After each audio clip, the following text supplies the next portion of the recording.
بسم اللہ الرحمن الرحیم۔ ناظرین، دین اسلام کا دوسرا رکن نماز ہے۔ قرآن پاک میں جگہ جگہ ایمان کے بعد سب سے زیادہ ذکر نماز قائم کرنے کا ہے۔ نماز بندے کو اپنے رب کے اتنا قریب کر دیتی ہے کہ اتنی قربت کسی بھی دوسرے عمل کے ذریعے اور کسی بھی دوسری حالت میں اسے حاصل نہیں ہو سکتی۔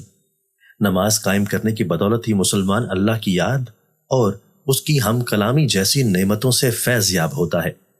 یا دین کی روح اور بندگی کے معراج ان چیزوں کے سوا اور بھی کچھ ہو سکتی ہے یا نہیں ہو سکتی۔ ایمان کی جڑوں کو نمی اور تازگی صرف اللہ تعالیٰ کی یاد سے ہی ملتی ہے۔ جس درخت کی جڑوں کو نمی اور تازگی نہ ملے تو وہ سوکھنے لگتا ہے اور پھولنا پھلنا بند کر دیتا ہے۔ اس لیے جس شخص کا دل اللہ تعالیٰ کی یاد سے غافل ہو اس کا ایمان مرجھا جاتا ہے۔ نیک اور صالح شخص وہی ہو سکتا ہے جس کے اندر ایمان کی تازگی موجود ہو، اور ایمان اسی کا تازہ ہو سکتا ہے جس کے دل میں اللہ تعالیٰ کی یاد گھر کیے ہوئے ہو۔ تو ناظرین، نماز کی بہت بڑی اہمیت ہے۔ مومن اور کافر میں فرق کرنے والی چیز نمازیں ہیں، یعنی جو نماز پڑھتا ہے وہ مسلمان ہے اور جو نماز نہیں پڑھتا وہ کافر ہے۔ آج کی ویڈیو میں ہم آپ کی توجہ اس اہم مسئلے کی جانب مبذول کروائیں گے کہ کیا نماز میں آنکھیں بند کرنا درست ہے یا نہیں، اور کن حالات میں آنکھیں بند کرنے کی اجازت دی گئی ہے، اور علماء نے اس حوالے سے کیا فرمایا ہے۔ نماز میں آنکھیں بند کرنے کے حوالے سے فقہ کی کیا رائے ہے وہ بھی بتائیں گے، مگر اس سے پہلے ضروری ہے کہ رسول پاک صلی اللہ علیہ وآلہ وسلم کی نماز کیسی تھی اس کے حوالے سے بات کی جائے، کیونکہ حدیث پاک کا مفہوم کچھ یوں ہے کہ تم نماز ویسے ہی ادا کرو جیسے تم نے مجھے ادا کرتے ہوئے دیکھا ہے۔ تو اس لیے ضروری ہے کہ رسول اللہ صلی اللہ علیہ وآلہ وسلم کی نماز کی حالت کے بارے میں جاننا چاہیے کہ اللہ کے نبی نماز کس طرح سے ادا کرتے تھے۔ اللہ تعالیٰ کے محبوب بندوں میں انبیاء کرام علیہ السلام، صحابہ کرام رضوان اللہ اجمعین اور اولیاء کرام رحمت اللہ علیہم شامل ہیں۔ اللہ نے انہیں اپنی رحمت خاص سے نوازا اور انہیں مقام ابدیت سے سرفراز کیا۔ ان محبوب ہستیوں کی نماز میں بے پناہ محویت اور خشوع و خضوع تھا۔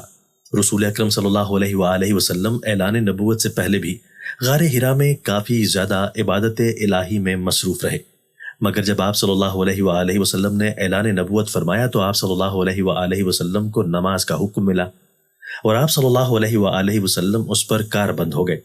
نبی کریم صلی اللہ علیہ وآلہ وسلم کی نماز مثالی ہے۔ آپ کی نماز میں حد درجے کی محویت تھی۔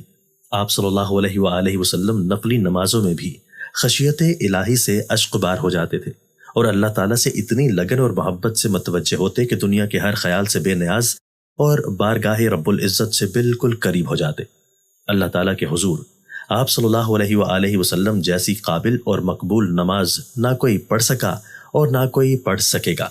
آپ صلی اللہ علیہ وآلہ وسلم تہجد پڑھا کرتے تھے، اور شروع میں آپ صلی اللہ علیہ وآلہ وسلم پر نماز تہجد فرض تھی۔ اس کے کچھ عرصے بعد صبح و شام آپ صلی اللہ علیہ وآلہ وسلم نے 2 رکعتیں پڑھنا شروع کی۔ اس کا ذکر قرآن پاک میں یوں ہوا ہے: صبح و شام اپنے پروردگار کا نام یاد کیا کرو، اور رات کے وقت دیر تک اس کو سجدہ کیا کرو، اس کی تسبیح کیا کرو۔ مفسرین کا کہنا ہے کہ رات کو اٹھ کر دیر تک نماز پڑھنے کا حکم 1 سال تک باقی رہا۔ اس کے بعد رات کی نماز فرض کی بجائے نفل ہو گئی۔ تہجد کے نفل ہو جانے کے بعد بھی نبی کریم صلی اللہ علیہ وآلہ وسلم رات میں کثرت سے نماز پڑھا کرتے تھے اور رات کو کافی دیر تک قیام کیا کرتے تھے۔ میں جب 5 نمازیں با جماعت فرض ہو گئیں تو آپ صلی اللہ علیہ وآلہ وسلم نے آخری دم تک اس فریضے کو بڑے احسن طریقے سے سر انجام دیا۔ آپ صلی اللہ علیہ وآلہ وسلم کی نماز میں اتنی لگن اور خشوع و خضوع ہوتا کہ اس کی مثال نہیں ملتی۔ بخاری شریف میں ہے کہ ایک بار ایک شخص نے ام المومنین حضرت عائشہ صدیقہ رضی اللہ تعالیٰ عنہا سے درخواست کی کہ حضرت محمد صلی اللہ علیہ وآلہ وسلم کی کوئی عجیب بات جو آپ نے دیکھی ہو بیان کیجیے۔ تو حضرت عائشہ صدیقہ رضی اللہ تعالیٰ عنہا نے فرمایا، حضور اکرم صلی اللہ علیہ وآلہ وسلم کی کون سی بات عجیب نہ تھی، بلکہ سبھی باتیں عجیب تھیں۔ چنانچہ ایک شب کا واقعہ ہے کہ حضور اکرم صلی اللہ علیہ وآلہ وسلم میرے پاس تشریف لائے اور لیٹ گئے، پھر فرمایا، مجھے چھوڑ دو، میں اپنے رب کی عبادت کروں۔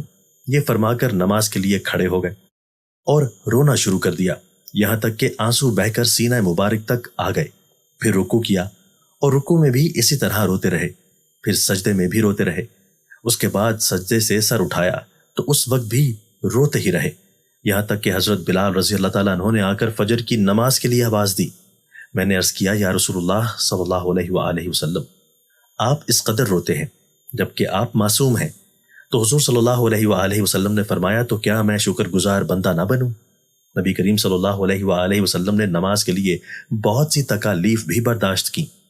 بخاری شریف میں ہے کہ ایک دن آپ صلی اللہ علیہ وآلہ وسلم حرم میں نماز پڑھ رہے تھے، وہاں بڑے بڑے قریشی سردار بیٹھے۔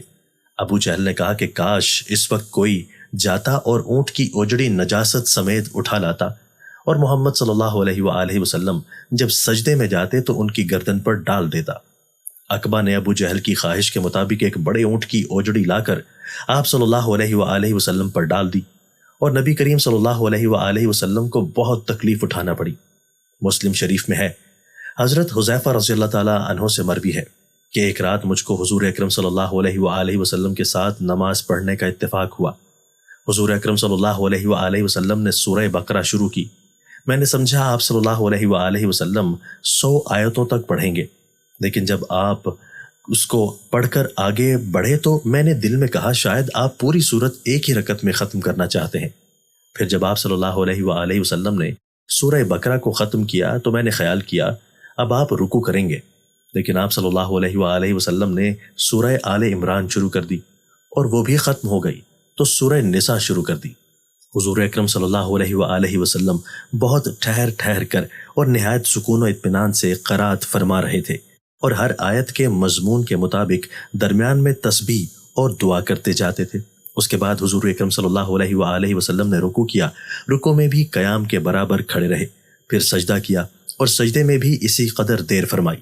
حضرت عوف رضی اللہ تعالیٰ عنہ کہتے ہیں کہ ایک رات میں حضور اکرم صلی اللہ علیہ وآلہ وسلم کے ساتھ تھا۔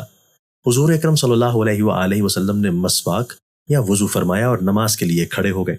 میں بھی حضور اکرم صلی اللہ علیہ وآلہ وسلم کے ساتھ نماز میں شریک ہوا، اور آپ صلی اللہ علیہ وآلہ وسلم نے ایک رکعت میں پوری سورہ بقرہ پڑھ ڈالی۔ ہاں، رحمت کی آیتیں آتی، ٹھہر جاتے اور دیر تک رحمت کی دعا مانگتے رہتے۔ سورت کے آخر پر رکوع کیا اور اتنی دیر تک رکوع میں رہے جتنی دیر سورہ بقرہ کی قرات میں لگی تھی، جس کے بعد اتنا ہی طویل سجدہ کیا۔ دوسری رکعت میں سورہ آل عمران پڑھی، ہر رکعت میں پوری ایک سورت پڑھتے رہے۔ تو ناظرین، رسول پاک صلی اللہ علیہ وآلہ وسلم اس طرح سے نماز پڑھا کرتے تھے۔ کیا ہم نے کبھی غور کیا کہ ہم کس طرح سے نماز ادا کرتے ہیں؟ کیا ہماری نماز میں کوئی ایک سورت مکمل پڑھی جاتی ہے؟ اپنے گریبان میں جھانک کر دیکھیں، پھر آپ کو پتہ چلے گا کہ امت محمدی میں پیدا ہونا خوش قسمتی تو ہے، لیکن کیا ہم نے ان کے طور طریقوں کو اپنایا ہے یا نہیں؟ تو اب بات کرتے ہیں کہ کیا نماز میں آنکھیں بند کرنا صحیح ہے یا نہیں۔ اس حوالے سے فقہا نے کیا فرمایا ہے؟ اہل علم متفقہ طور پر نماز میں بلا ضرورت آنکھیں بند کرنے کو مکروہ کہتے ہیں۔ تحفۃ الملوک کے مؤلف نے بھی اس کے مکروہ ہونے کی صراحت کی ہے، لیکن انہوں نے کسی قسم کی ضرورت ہونے یا نہ ہونے کا ذکر نہیں کیا، اور کاسانی رحمت اللہ علیہ کہتے ہیں کہ یہ مکروہ ہے کیونکہ یہ سنت سے متصادم ہے، کیونکہ نماز کی حالت میں سجدے کی جگہ پر دیکھنا شرعی عمل ہے، نیز یہ بھی کہ جسم کے ہر اعضاء کا عبادت میں حصہ ہے، چنانچہ اسی طرح آنکھوں کا بھی عبادت میں حصہ ہے۔ مراقی الفلاح کے مؤلف نے نماز کے دوران آنکھیں بند کرنے کو مکروہ کہا ہے، تاہم مصلحت کا تقاضا ہو تو جائز ہے، کیونکہ یہ بھی کہا ہے کہ بسا اوقات آنکھیں بند کرنا آنکھیں کھلی رکھنے سے بہتر ہوگا۔ امام عاص بن عبدالسلام رحمۃ اللہ علیہ نے اپنے فتاوی میں ضرورت کے وقت آنکھیں بند کرنے کی اجازت دی ہے کہ اگر اس سے نماز میں خشوع زیادہ پیدا ہونے کا امکان ہو تو آنکھیں بند کی جا سکتی ہیں، جبکہ ابن القیم رحمۃ اللہ علیہ نے زاد المیعاد میں صراحت کے ساتھ لکھا ہے کہ اگر آنکھیں کھول کر رکھنے سے نماز میں خشوع زیادہ پیدا ہوگا تو آنکھیں کھول کر رکھنا ضروری ہے، اور اگر آنکھیں بند کر کے رکھنے سے زیادہ پیدا ہوگا کہ کوئی ایسے نقش و نگار یا کوئی اور چیز موجود ہے جس سے نماز میں خلل پیدا ہوتا ہے تو پھر آنکھیں بند کرنا مکروہ نہیں ہے، بلکہ ایسی صورت میں آنکھیں بند کرنے کو مستحب کہنا مقاصد شریعت سے مکروہ کہنے کی نسبت قریب تر ہے۔ واللہ اعلم۔ کرام فقہا کے فرمان کے مطابق ہم نے دیکھا کہ نماز کے دوران آنکھیں بند کی جا سکتی ہیں یا نہیں۔ بہرحال بہتر تو یہ ہے کہ آنکھیں کھول کر نماز پڑھی جائے، کیونکہ نماز پڑھنے کے دوران سجدے کی جگہ پر دیکھنا ضروری ہے۔ اللہ پاک سے دعا کرتے ہیں کہ اللہ تعالی ہمیں دین کی صحیح سمجھ عطا فرمائے، ہماری نمازوں میں خشوع و خضوع پیدا فرمائے۔ ناظرین، کمنٹ میں اللہ تعالیٰ کے 99 ناموں میں سے ایک نام ضرور ٹائپ کریں۔